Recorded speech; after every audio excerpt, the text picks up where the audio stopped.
અંકલેશ્વરમાં 1,18,32,650 રૂપિયાની 99,412 વિદેશી દારૂની બોટલો પર ફેરવાયું રોડ રોલર.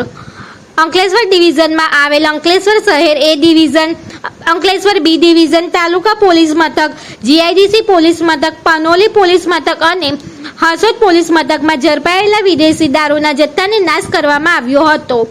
અંકલેશ્વર પ્રાંત અધિકારી ભવદીપસિંહ જાડેજા તેમજ અંકલેશ્વર વિભાગીય પોલીસ વડા કુશલ ઓઝા સહિતના અધિકારીઓની હાજરીમાં વિદેશી દારૂના જથ્થા પર બુલડોઝર ફેરવી દેવામાં આવ્યું હતું. રૂપિયા 1.18 કરોડની કિંમતની 1 લાખથી વધુ વિદેશી દારૂની બોટલ પર બુલડોઝર ફેરવી તેનો નાશ કરવામાં આવ્યો હતો. રિપોર્ટર કેતન મહેતા, ભરૂચ.